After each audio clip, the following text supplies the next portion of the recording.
हमने लोभ मूलक चित्त पढ़ लिया।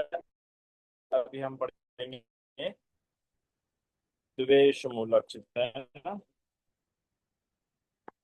बता दिया था कि मोह तो हर चित्त के साथ रहता है, उस प्रकार द्वेष के साथ भी मोह रहेगा। इस प्रकार से हमने जाना था कि लोभ मूलक चित्त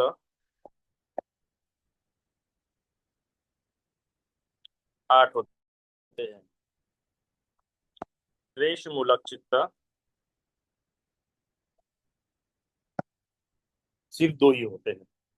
मतलब लोभ 8 तरीके से किया जा सकता है। लोभ किस तरीके से जा सकता है? 8 तरीके से लोभ किया जा सकता है। 8 तरीके से क्या किया जा सकता है? लोभ किया सकता है। 8 तरीके से लोभ को भिन्न भिन्न तरीके से अनुभव किया जा सकता है। लोभ को इतने तरीके होते हैं लोभ को अनुभव करने के। पर द्वेष, द्वेष सिर्फ 2 तरीके से अनुभव किया जा सकता है। द्वेष सिर्फ 2 तरीके से, 2 प्रकार के ही चित्त है द्वेष के लिए। ठीक है, तो क्या है वो? जो द्वेष है इस प्रकार से वेदना के आधार पर,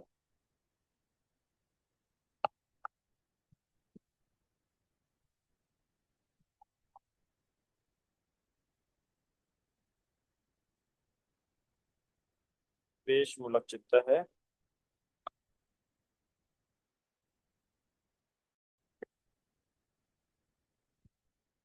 दो है, ठीक है। अब जो द्वेष में, क्योंकि मैंने हर कहा कि हर चित्त में क्या होती है, हर चित्त वेदना युक्त होता है, संज्ञा युक्त होता है, और क्या होता है? संखार, संखार युक्त होता है। हर चित्त, चाहे वो लोभ मूलक हो, हर चित्त चाहे कितने भी चित्त है,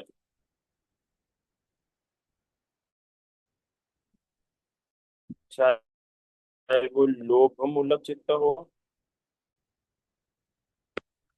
या द्वेष मूलक चित्त हो या मोह मूलक चित्त हो, होती है। तो हमने देख लिया था कि लोभ मूलक चित्त में सिर्फ दो ही वेदना होती है। एक तो सोमनस, नहीं तो नहीं तो सॉरी, उपेक्षा,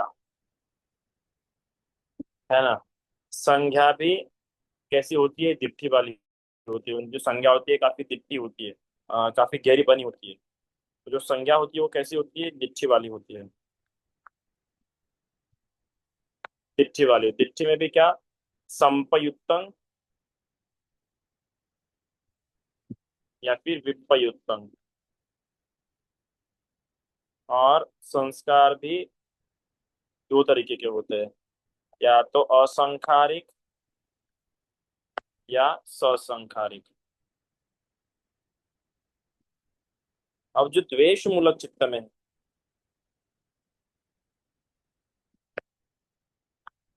द्वेष मूलक चित्त में जो वेदना होती है वो एक ही रहती है।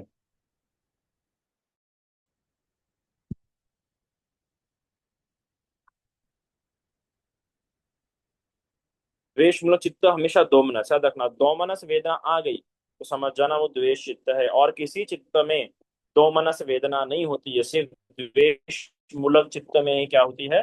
दोमनस वेदना होती है। दोमनस में इतना मतलब मन बुरी वेदना से युक्त है, दुखद वेदना से युक्त है, उसे कहते हैं दोमनस।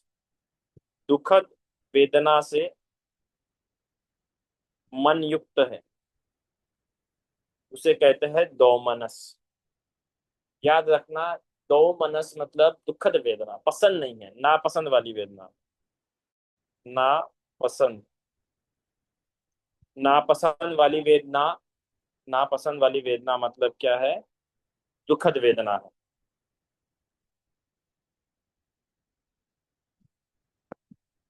मतलब पसंद नहीं। दोमनस वेदना अक्सर उत्पन्न होती है, ऐसी घटनाएं घटित होना जो व्यक्ति को पसंद नहीं होती है, जो व्यक्ति को प्रिय नहीं होती है ना। अप्रिय, अप्रिय घटना से उत्पन्न होने वाली वेदना ही दोमनस। ठीक है।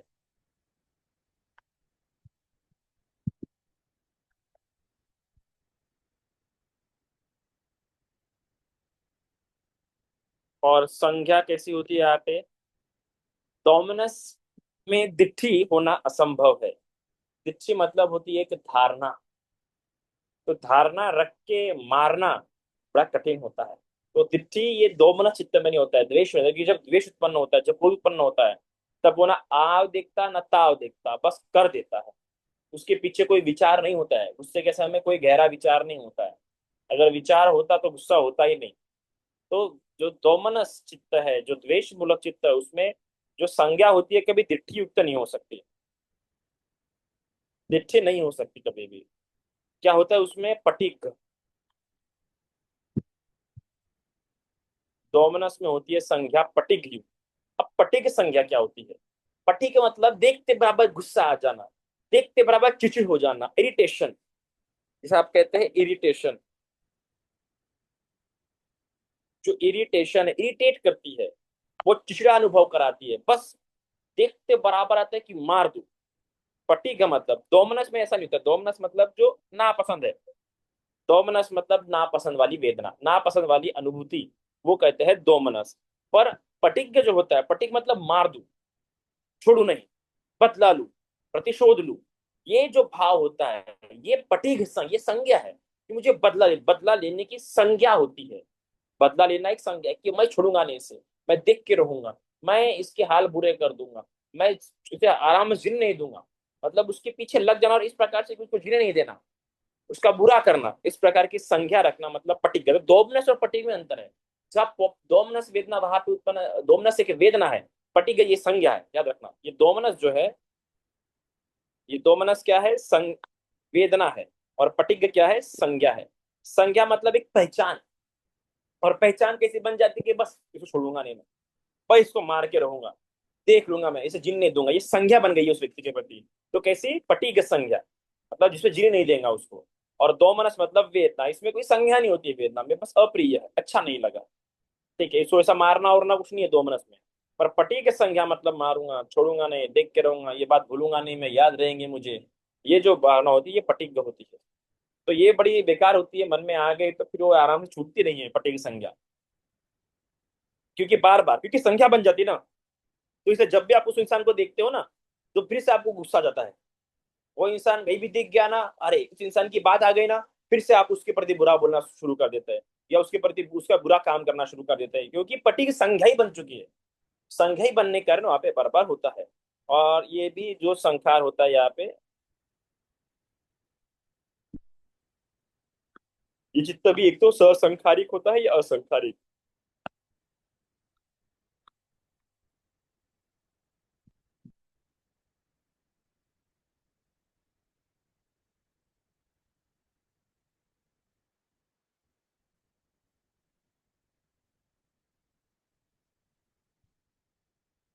अभी समझे तो चित्त कैसा होता है? अभी मैंने कहा वेदना भी होती है, संज्ञा भी, और संखार भी।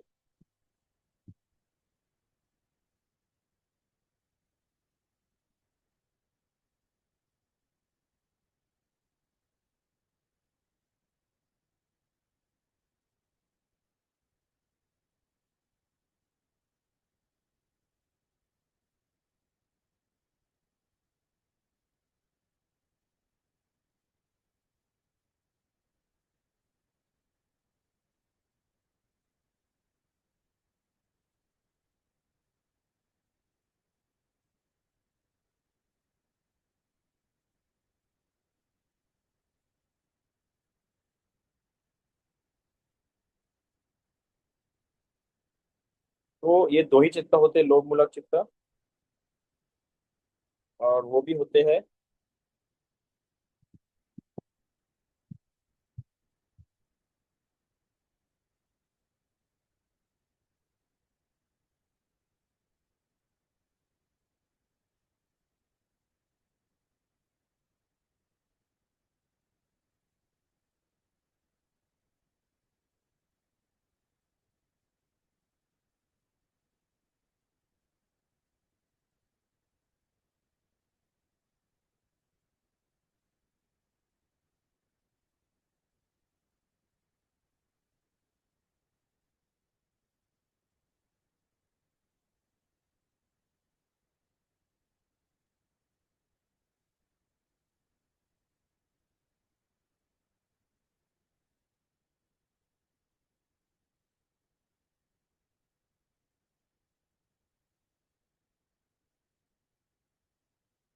होता है पहला चित्त दो मनस का कि, सॉरी,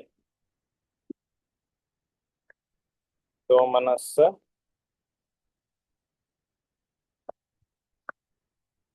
सहगतं पटीक संपयुक्तम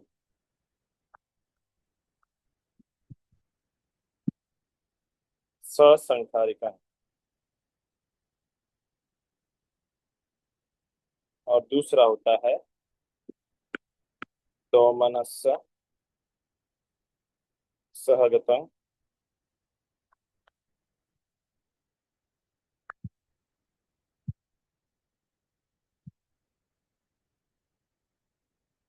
पटीक संपयुक्तम असंखारिका। तो ये दो ही प्रकार के चित्त होता है। तो देखो वेदना भी वही रहती है, क्योंकि वेदना इसके अलावा कोई और होती नहीं है। दो मनस ही रहेंगी, सो मनस कभी हो नहीं सकती द्वेष चित्त में, क्योंकि कभी खुशी नहीं होती है द्वेष जब उत्पन्न हुआ है तो। उपेक्षा भी नहीं रहती है, दो मनस ही वेदना रहेंगी, ठीक है। दो मनस रहेंगी सहगत, दो मनस वेदना सहगत रहेंगी। और संख्या कौन सी रहेंगी? पटिक। बिना पटिक के, बिना पटिक के द्वेष काम ही नहीं कर सकता ना। दुर्भावना बिना कैसे पट्टी की? तो जो दोमनस जो वेदना है, ये दोमनस वेदना बिना पट्टी के कैसे उत्पन्न हो ही नहीं सकती? जब तक आपने किसी व्यक्ति की अपनी संज्ञा नहीं बना के रखे हो कि ये व्यक्ति ऐसा, वो व्यक्ति ऐसा। इसलिए मैं जब आपको देता हूँ ना प्रवचन कि किसी विषय के बारे में सोचो मत ऐसा वैसा, किसी विषय के बारे में सुनो मत कुछ, क्योंकि एक बार आपकी संज्ञा बन गई तो संज्ञा बन गई, फिर आप उसमें बहुत डिफिकल्ट होता है। इसलिए हमेशा वो सिखाता हूँ उपासकों कि उपासकों भिक्षुओं के साथ सिर्फ इतना ही संपर्क रहो कि धर्म सुन रहे हो, दान कर रहे हो, पुण्य कर रहे हो, सेवा कर रहे हो। उससे ज्यादा किसी भी सत्पुरुष के साथ, या जो आपके लिए कल्याण मित्र है, जो आपके लिए भिक्षु है, या जो पूजनीय व्यक्ति है, उसके लिए ज्यादा, उसके साथ उससे ज्यादा मत रहो। क्योंकि गलती से पट्टी की संख्या उत्पन्न, पट्टी की संख्या उत्पन्न बहुत आसान है। तो हमेशा आपके मन में वो व्यक्ति दोमनस वेदना उत्पन्न होते रहेंगे जिसके कारण से। तो मैं हमेशा कहता हूँ, और यही रीजन है, क्योंकि संज्ञा बन गई तो बन गई। एक बार उस व्यक्ति की अपनी संज्ञा, और संज्ञा पहले बनती है, फिर उसके कारण से और आपके मन में दो मनस भाव उत्पन्न रहता है। पटिक फिर क्या, मारू छोड़ू नहीं, मुझे रहना नहीं उसके साथ, मुझे काम करना नहीं उसके साथ। ये सारी भावना आपके मन में उत्पन्न होती है, जिसे हम कहते हैं पटिग। ठीक है। अब ये तो ससंखारिक अंग हो सकती है, या फिर असंखारिक अंग हो सकती है। असंखारिक अंग मतलब जो स्वयं के द्वारा ही, स्वयं से ही, देखते बराबर से ही क्या हो गई है, उत्पन्न हो गई है। और ससंखारिक अंग मतलब क्या होता है कि जो किसी और के द्वारा, या फिर आप कह सकते हैं कि कोई और कार्य के द्वारा उत्पन्न हुई है, इसमें आप डायरेक्टली पार्टिसिपेट नहीं करते हैं। तो दोमन सहगत पटीग संपयुक्तम ससंखारिकं चित्तं, और दोमन सहगत पटीग संपयुक्तं असंखारिकं चित्त। तो इसमें सिर्फ दो ही चित्त होते हैं, ससंखारिकं या असंखारिकं। बाकी सब तो क्या होता है, कॉमन होता है, क्योंकि बिना पटीग के द्वेष उत्पन्न हो नहीं सकता, है ना। पटीग यहाँ पे सबसे इंपॉर्टेंट है, पटीग सबसे इंपॉर्टेंट। पटीग है, पटीग ये क्रोध का सबसे मूल, और सबसे बेसिक, सबसे कॉमन, और सबसे एडवांस फॉर्म मतलब पटीक। पटीक मतलब ये भावना रहेंगी ही रहेंगी कि मैं छोड़ूंगा नहीं इसको, मैं प्रतिशोध लेके रहूंगा, मैं मारूंगा, मतलब उसे मारने का मन करता है, या सुना देने का मन करता है, होता है ना। और उसी समय सुना देते हैं, या बोल देते हैं, या मार देते हैं।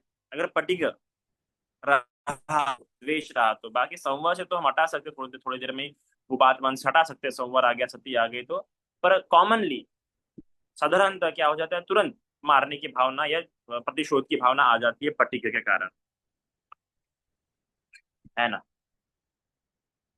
इसके भी हम डिफरेंट डिफरेंट स्तर पढ़ेंगे आगे जाके, कल की क्लास में हम इसको डिफरेंट स्तर पढ़ेंगे। पर अभी हम सिर्फ इतना ही देखेंगे, क्योंकि जाएंगे तो और भूल जाएंगे अगर आपको याद नहीं रहेंगे, अगर और डीपली जाएंगे। तो इसलिए इतना आज के लिए काफी है। साधु साधु साधु।